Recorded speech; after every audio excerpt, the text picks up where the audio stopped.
দেখছি লতি, ওই যে লতি কাটা হচ্ছে, এটা লতি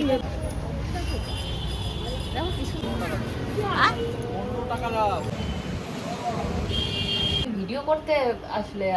কালকে রাত্রে অনেক বড় একটা দুর্ঘটনার হাত থেকে আমি আর আমার মেয়ে লিটিল গোল্ড বেঁচে গেলাম। কিভাবে বাঁচলাম আর কেনই বা লিটিল গোল্ডকে সকালবেলা স্কুলে পাঠালাম না, নিজের একাদশীর ফল কিনতে কেন নিজে বাজারে গেলাম, সব মিলিয়ে আজকে মজাদার এবং ফাটাফাটি একদমই নয় ব্লগটাকে সাজিয়েছি। হোপফুলি তোমাদের ভীষণই ভালো লাগবে। এখন সকালবেলা 7টা বাজছে। লিটিল গোল্ডকে নিয়ে স্কুলে যাওয়ার কথা ছিল, ধরো ওরকম 6:45 সময় ঘুম থেকে উঠতে হয়, অ্যালার্ম বেজেছে, আমিও উঠেছি, উঠেও বেরোতে পারলাম না। কারণ কালকে রাত্রে একটা ছোট্ট দুর্ঘটনা, মানে যখন বিপদ আসে, বিপদ কিন্তু বলে কয়ে আসে না যে আমি বড় বিপদ হয়ে আসবো কি ছোট বিপদ হয়ে আসবো। হুট করে লিটিল গোল্ডকে যখন বেডে নিয়ে যায়, এখন তো ডাইপার পরে না, না স্কুলে ডাইপার পরে, না এখন বেডে যাওয়ার সময় ডাইপার পরে। আর এই কাণ্ডটা আমি একমাত্র ঘটিয়েছি কিসের জন্য বলো তো? এই যে সমস্ত লোকগুলো আমাকে কমেন্ট করে বলে, হ্যাঁ এত বড় ধাড়ি মেয়ে, তাকে এখনও তুমি ডাইপার পরে শোয়াও। আরে কত বছরের ধাড়ি মেয়ে? মানুষ কত বছর হলে ধাড়ি বলে? একটা বাবা মার কাছে তার বাচ্চা তো সারা জীবনই ছোট থাকে। আমার বাবা মার কাছে আমি এখনও ছোট, 3 বছর প্লাস। মানে 3 বছর প্লাসটা যদি না বলেছি তাহলে তো আমার আর মানে উদ্ধারই নেই। হ্যাঁ, তোমার 3 বছর 4 বছরের মেয়েকে তুমি 3 বছরে কচি বানিয়ে রেখেছো। তোমরা তো লিটিল গোল্ডকে হতে দেখেছো, তারপরেও তোমাদের মাথায় এত হিংসা, এত নোংরা, এত জেলাসি আসে কী করে? তো যাই হোক, তোমাদের কথা ওই রকম, মানে সবাই বলো যে এখনও মেয়েকে ডাইপার পরাও, ওকে কি টয়লেটে ট্রেনিং করাওনি? সব ট্রেনিং করিয়েছি। আমার মেয়ে তো নিশ্চয়ই অ্যাডাল্ট বয়স পর্যন্ত বিছানায় হিসু করবে না। তো যাই হোক, ওই হিসাবে আমি ওকে এখন আর ডাইপার পরাই না। প্রত্যেক দিনই ধরো একটু, যেহেতু বর্ষাকাল পড়েছে, বাচ্চাদের তো কন্ট্রোল অতটা থাকে না। মাত্র 3 বছর, হয়তো খুব বেশি হলো ওর 6 মাস 7 মাস 8 মাস বয়স হচ্ছে, 4 বছর এখনও হয়নি। তো মাঝে মধ্যেই বিছানায় এভরি অল্টারনেটিভ ডেতে হিসু করে দেয়। আমার জামা টামা নাইটি সব ভিজে যায়, ভোর রাতে গিয়ে পাল্টায়, মাঝরাতে গিয়ে পাল্টায়, এই সমস্ত করছি, কিন্তু ওকে ডাইপার পরাচ্ছি না। যে ঠিক আছে, যখন একবার পরানো ছেড়ে দিয়েছি, পরাবো না।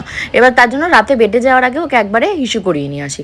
এবার টয়লেট থেকে বেরিয়ে আমি জল দেবো বলে দাঁড়িয়ে ওকে যেই বেরোতে বলেছি, হুট করে কোনো মানে জল নেই, কিচ্ছু নেই, দুম করে মানে ওয়াশরুমের ভেতরে দুম করে পড়ে, নাক দিয়ে, দাঁত দিয়ে, ঠোঁট দিয়ে, থুতনি দিয়ে, বুক দিয়ে, পায়ের হাঁটু দিয়ে, হাতের মানে থাম দিয়ে, আর কপাল দিয়ে। কি অবস্থা! মানে ভগবান আমাদের রক্ষা করেছে তার জন্য, নালে বড় কোনো দুর্ঘটনা হতে পারতো। ব্লিডিং, লিটিল গোল্ডের ঠোঁট থেকে ফেটে রক্ত বেরোচ্ছে। বারবার করে আমাকে বলছে, মা আমার দাঁত নড়ছে নাকি দেখো, আমার টিতে ব্যথা লাগছে। আমি বলছি কপালে ব্যথা লাগছে নাকি দেখো। মানে 10 মিনিট বসে বসে বরফ দিচ্ছি, মেয়ে তো চিৎকার দিচ্ছে। একটা লোক নেই যে এসে হেল্প করবে, বা একটা লোক নেই আমার ঘরে যে তাকে আমি ডেকে বলবো আমার বাচ্চাটা এরকম হয়েছে, আমি কি করব? তাহলে কি করতে হবে? আমার বাবা মাকে সেই ইমিডিয়েট তখন ফোন করতে হবে। তো বাবা মাকে তখন আমি কি করে ফোন করে রাতের বেলা বলবো? তারা প্যানিক হয়ে যাবে যে কি না কি হয়ে গেছে। হয়তো লিটিল গোল্ডের কম কিছু হয়েছে, কিন্তু তারা টেনশন করবে সারা রাত, কি হলো, মেয়েটার রক্তবন্ধ হলো না। তারপর আমি চেপে ধরে কোনো ক্রমে একটু চিনি মুখে দিয়েছি, বরফ দিয়েছি, একটু কমেছে, তাড়াতাড়ি করে থ্রম্বোভাব জল মানে জেল লাগিয়ে দিয়েছি কপালে, ঠোঁটের ওপরে, থুতনিতে, হাতে, যা জায়গায় মানে ওর গুঁতো লেগেছে আমি মনে হয়েছে যে হতে পারে। আর ও তো কান্নাকাটি করছে, ও তো বলতেও পারছে না কোথায় লাগছে। এবার আমি আইডিয়া করেছি, মানে মুখ থুবড়ে একটা বাচ্চা পড়লে যা হয়, একদম 360 ডিগ্রি অ্যাঙ্গেলে পড়ে গেছে, কোনো কিছু না, হুট করে যে বেরোতে গিয়েই দুম করে পড়ে গেল। আমি তো পুরো ভ্যাবা জায়গা খেয়ে গেছে। মেয়েকে সামনের পরে এরকম কোনোদিনও পড়তে দেখিনি।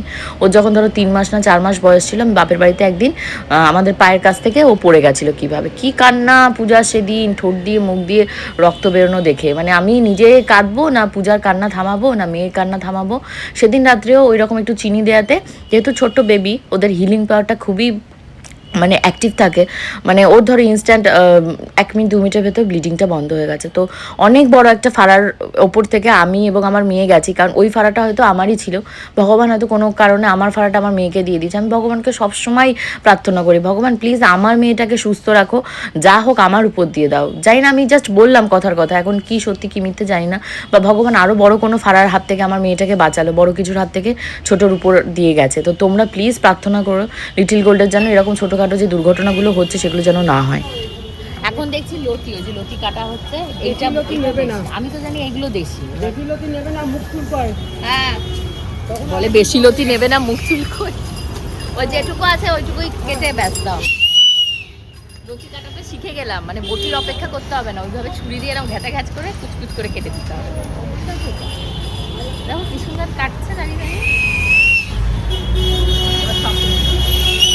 এই যা আগে ওঠ, ও থাক, ও দাঁড়িয়ে থাক, ও থাক, আমি চলে গেলাম। ও থাক, আমি চলে যাই। দুষ্টুমির একেবারে শিরোমণি, ও একা দাঁড়িয়ে থাক। যা দেখবে যখন যা দেখবে তখন সেই বায়না ওর পূরণ করতে হবে। আটকে দিয়ে চলে আটকে দিয়ে চলে। এই যে সব সবজি কেনা হয়ে গেছে। দেবশ্রীদির মাছটা এখনো দিতে পারলাম না, ইলিশ মাছটা। পা ব্যথা করছে। আর সকাল থেকে সেরকম কিছু খাইনি না, ওই একটু লাস্সি খেয়েছি, ম্যাঙ্গো লস্যি আর দুটো খেজুর। প্রচুর দুর্বল লাগছে শরীরটা। 4 তলার উপর ওঠা।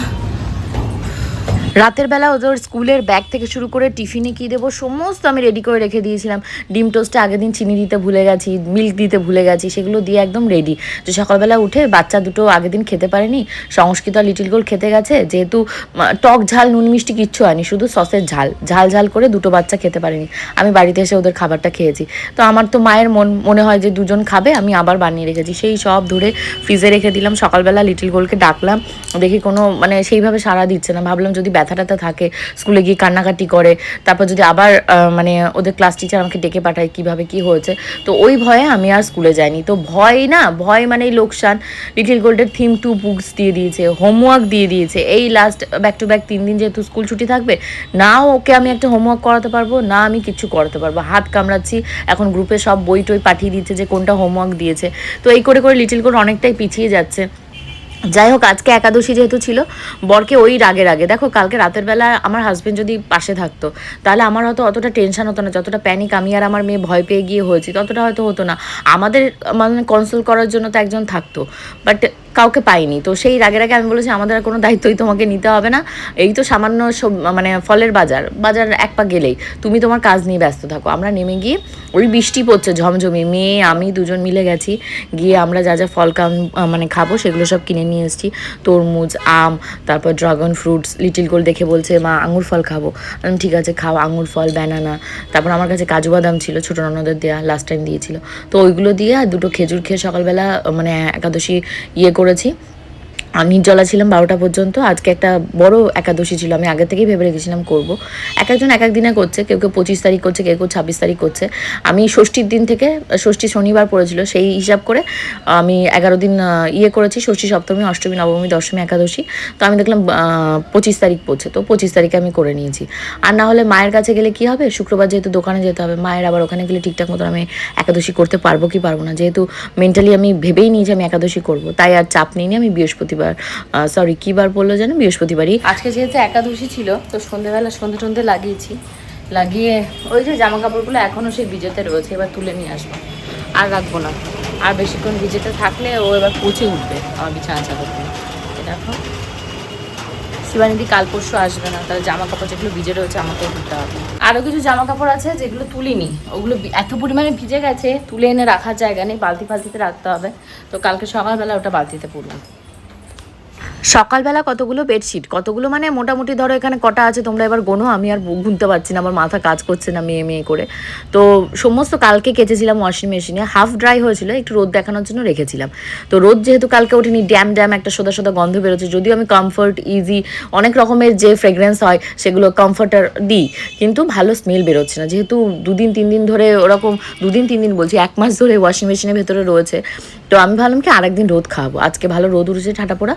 ও মাগো কি বলবো, বৃষ্টি যে এসে গেছে কোন ফালে, মেয়েকে দেখবো না এই করবো ওই করবো, আর দেখতে পারিনি। সমস্ত বেডশিটগুলো আবার ভিজে গেল, হাই কপাল। আবার ভাবছি ওয়াশিং মেশিনে দেবো, কমফর্ট দিয়ে দেবো, না কি রোদ খাওয়াবো। তাহলে ধুর, যা হয়েছে। এই 3-4 দিন পর বেডশিটগুলোকে চেঞ্জ করে আবার ওয়াশিং মেশিনে দিয়ে ভালোভাবে কাচবো। এই বৃষ্টি আর রোদের চক্করে না এই একটা কি অবস্থা, কি বলবো। তারপরে তো ঘরের ভেতর একটু মানে, যেহেতু অনেক বছরের পুরনো শ্বশুরমশাইয়ের তৈরি করা বাড়ি, প্রায় 25-30 বছর আগের, একটু ড্যামও হয়, মানে ভালোভাবে যদি ট্রাই করে মোছা না হয়। আর কাজের লোক দিয়ে কাজ করালে তো বোঝোই যে সামনের পরে যদি তুমি দাঁড়িয়ে না থাকো, চোখের নিমেষে ঘর মোছা সমস্ত কাজ কমপ্লিট হয়ে যায়। এবার ঘাড়ের কাছে দাঁড়িয়ে থাকতেও তো সবসময় ভালো লাগে না, আর আমারও তো নিজস্ব কাজ থাকে, আমি নিজস্ব কাজ নিয়ে এত মানে পাজল থাকি, ওদের পেছনে চেঁচালে যেন আমার মনে হয় কত এনার্জি আমার চলে গেল। তো যাই হোক, আমি ভেবেছি কালকে যেহেতু শিবানীজি বলে গেছে, যেহেতু বিধবা মানুষ, উনি অম্বাবচী করবে, উনি 2 দিন আসবে না, ফ্রাইডে স্যাটারডে আসবে না। আমি বললাম ঠিক আছে, তাহলে বাসন মাজা, ঘর মোছা, জামা কাপড় থেকে শুরু করে, ডাস্টিং থেকে শুরু করে ইচ অ্যান্ড এভরিথিং করতে হবে একার হাতে। মেন্টাল প্রিপারেশন নিয়ে নিয়েছি, 2 দিন আগে বলেছে ওয়েল অ্যান্ড গুড। তো সন্ধ্যেবেলা লিটিল গোল্ড বলছে ফ্রেঞ্চ ফ্রাইজ খাবো, ওদিকে ওর কাকা একটু পোলাও একটু তারপর আলুর দম করেছিল, তো লিটিল গোল্ডকে দিয়ে বসিয়েছিল, ছোট্ট মানুষ খেতে তো আর পারে না, ওগুলো নিয়ে বসে বসে থেকে কিছুটা খেয়েছে। তারপর আমি ফ্রেঞ্চ ফ্রাইজ ভেজে দিয়েছিলাম ওকে খাওয়ার জন্য, ও এসে ওগুলো খেয়েছে। আর রাতে আমি 1 কাপ চা খেয়েছি, আর আমি পারিনি। ওই ফ্রুটস খেতে আমার আর ইচ্ছা করছে না, যে দোকান থেকে ফ্রুটসগুলো কিনেছি খুব একটা জুতের হয়নি, বুঝেছো। কিনলাম একটা দোকানে সব জিনিস পাবো ওই ভেবে, বাট ভালো হয়নি। তারপর রাতের বেলা তোমাদের গপুদা আবার আমার রাগ ভাঙানোর জন্য আম, তারপর কোথায় নিমকি, কোথায় এটা ওটা কত কিছু কিনে নিয়ে আসে। দেখো, যার যখন যে জিনিসের প্রয়োজন হয় তখন যদি সেই জিনিস না পায়, সময় ফুরিয়ে গেলে সেই জিনিসের ভ্যালু একদম জিরো হয়ে যায়। এটা আমার নীতি, আমার এথিক্স। এবার জানি না কে কী করবে। হাজব্যান্ড তো বারবারই মনে হয় হাজব্যান্ড কাছে ডাকছে, ভালোবেসে কিছু একটা নিয়ে এসছে, রাগ জল হয়ে যায়। আমার মতন প্রত্যেকটা হাউস ওয়াইফেরই এইরকম অবস্থা। যারা সংসার করব, সংসারকে ভালোবেসে সংসারে থাকবো ভাবি, তাদের সাথে এরকমই প্রতিনিয়ত প্রতিক্ষণেই হয়ে থাকে। আর তা বাদে ফ্যামিলি লোকজনের টিটকেরি কত কিছুই তো আছে ভাই, সব কিছু সহ্য করে 10 বছর কাটিয়ে ফেলেছি, আর হয়তো খুব বেশি হলে আমি 10 বছর বাঁচবো। আর কি করব বলো, বাপের বাড়ি গিয়ে পড়ে থাকবো না এদের সাথে লড়াই করব, জানি না। তো যাই হোক, পরবর্তী ব্লগে দেখা হবে।